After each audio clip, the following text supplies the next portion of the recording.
আসসালামু আলাইকুম, সবাইকে স্বাগতম ও শুভেচ্ছা। আমি এখন যাচ্ছি বিয়ালে ফ্রান্সা হয়ে দিনেগ্রোর দিকে, সেখান থেকে বাসে চড়ে বাসায় চলে যাব। এসেছিলাম এসেলুঙ্গা মার্কেটের উদ্দেশ্যে। রবিবারে যে 8টার সময় বন্ধ করে দেয় সেটা জানতাম না। হ্যাঁ, অন্য অন্য দিন রাত 9টায় খোলা পাবেন।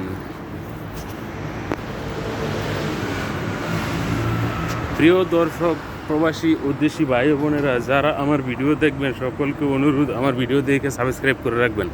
আমি এখন যাচ্ছি রাতের কোলাহল মুক্ত, হইচই মুক্ত, জনসংখ্যাবিহীন এই সুন্দর শহরের একটি রাস্তা দিয়ে, যে রাস্তা দিয়ে হাঁটতে কোনো মানুষের দেখা পাচ্ছি না। আমি ডানে বামে আগে পিছনে, হ্যাঁ, রয়েছে উঁচু উঁচু তল বিল্ডিং, যেগুলির মধ্যে মানুষ এখন ঘুমের ধান্দায় রয়েছে।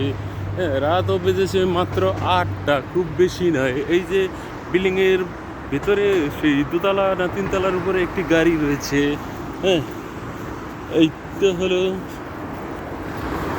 প্রবাসের পরিবেশ ও পরিস্থিতি। এদেশের সৌন্দর্যতা কাকে না মুগ্ধ করে। আপনার আমার সকলের প্রতি অনুরোধ ও আক্ষেপ জানাই। এই যে ভিতরে গাড়ির দোকান, এই দোকানের ভিতরে বিক্রি হয় অনেক দামি দামি গাড়ি। এখানে মার্সিডিজ বেঞ্জের গাড়ি আছে, দেখা যাচ্ছে খুব বেশি। হয়তো এটা মার্সিডিজ বেঞ্জেরই একটা শোরুম।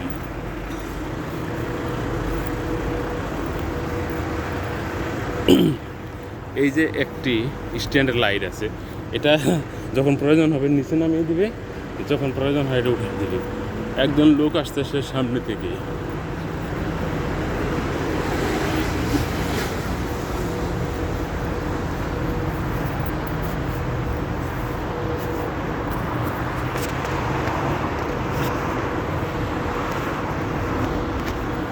এই লাইটটা কেন ফালাচ্ছে সেটা বলা যাচ্ছে না, লাফানোর কি প্রয়োজন ছিল। হয়তো লাইটের হায়াত কমে গেছে, এরকমই হবে। এই গাড়িগুলি মনে হয় কি এতটুকু গাড়ি, এটা কী কাজে ব্যবহার হয় না, এটার পিছনে অনেক বড় বড় অনেক শক্তিশালী ওজনীয় মালামাল বহন করা হয়, যাকে এই গাড়িগুলিকে বলা হয় লরি। ইটালিয়ান ভাষায় তাকে বলা হয় আউটোকাররো গ্রান কামিয়ন।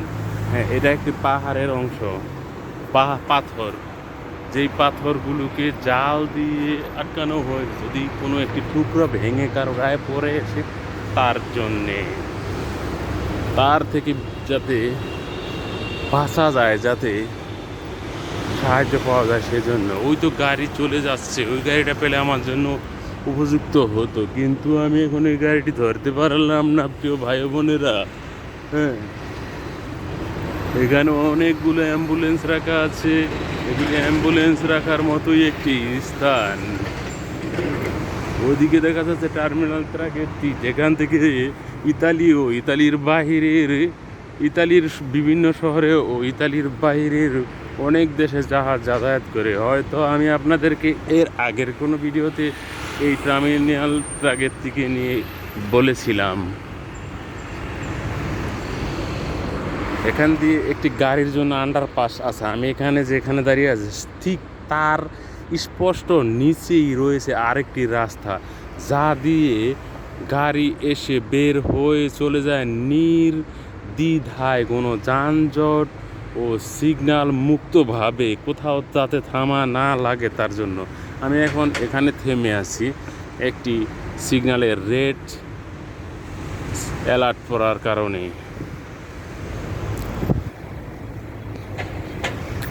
উঠে গেছে, এখন যে গ্রিন সিগন্যাল আছে।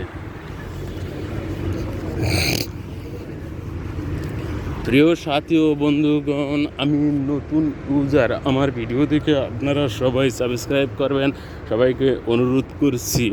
আমার এই প্রবাস জীবনের 24 বছর বয়সে এই প্রথম আমি এই ধরনের আয়োজন নিয়েছি আমার মন থেকে, যাতে আপনারা আমার ভিডিওগুলি দেখে বলেন ভালো হয়েছে। এখন রাতের বিভিন্ন পরিবেশ দেখানোর জন্য বের হয়েছি। আমার অন্য অনেক ভিডিও আছে যেগুলোর মধ্যে দিনের বিভিন্ন পরিবেশ তুলে ধরেছি।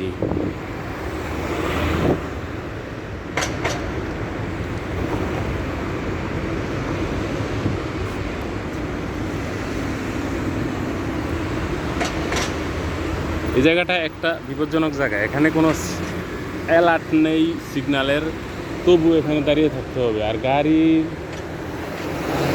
অপারেটরগুলিও তেমন একটা নর্মতা দেখিয়ে এখানে থামে না, সবাই চায় হ্যাঁ এই ভদ্রলোক থেমেছে আমরা চলে যাই। এপাশ দিয়ে কোনো রাস্তা নাই, এটা একেবারে বন্ধ একটি গেট।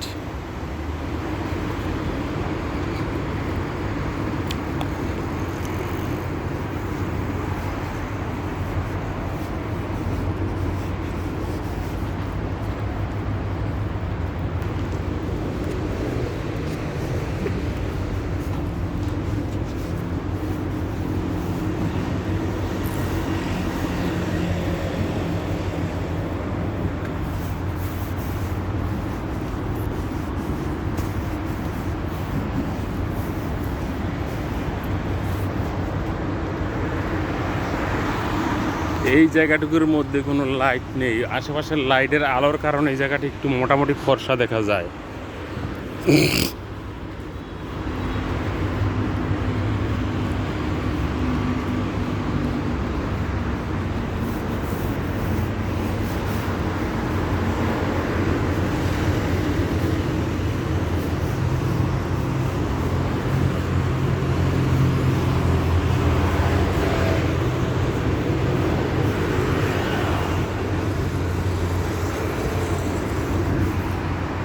এই তো ফর্সা আলোর মধ্যে এসে পড়েছি, এখন দেখা যায় স্পষ্ট সব কিছু। হ্যাঁ, এখানে গাড়ি আসবে, আমি গাড়িতে করে বাসায় চলে যাব।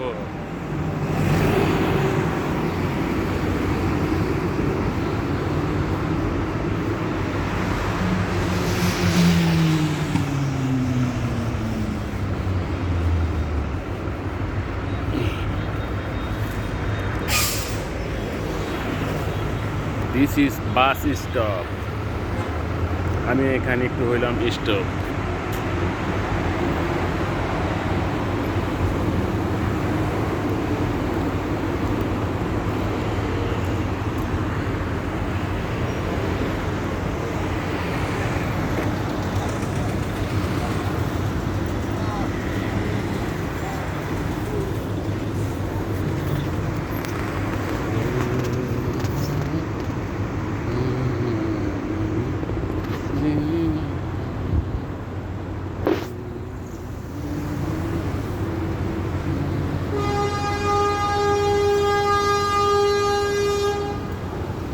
এই যে যে ছোট ছোট এই যে ঘরের মতো দেখতে পাচ্ছেন, এগুলো এগুলো হচ্ছে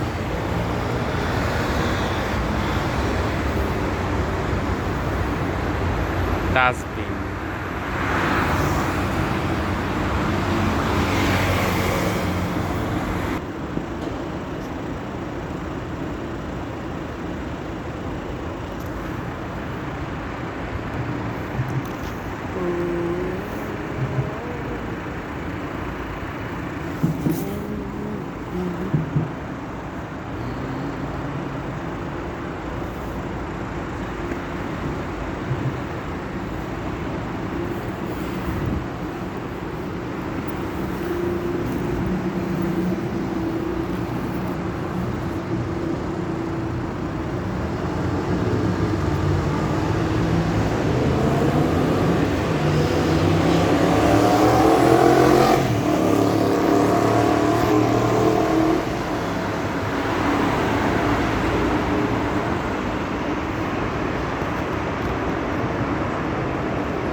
বাসে উঠে যাচ্ছি।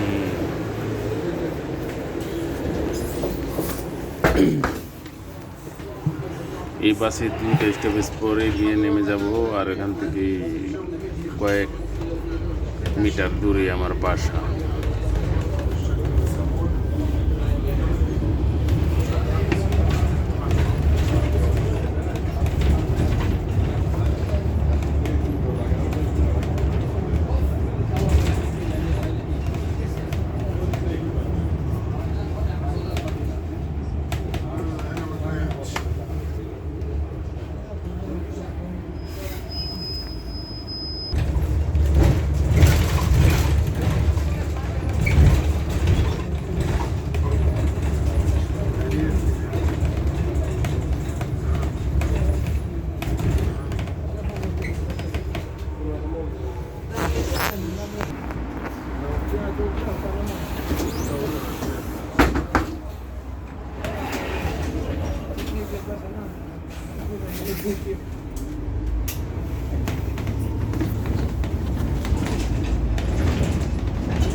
No, ma mi riesce, non è.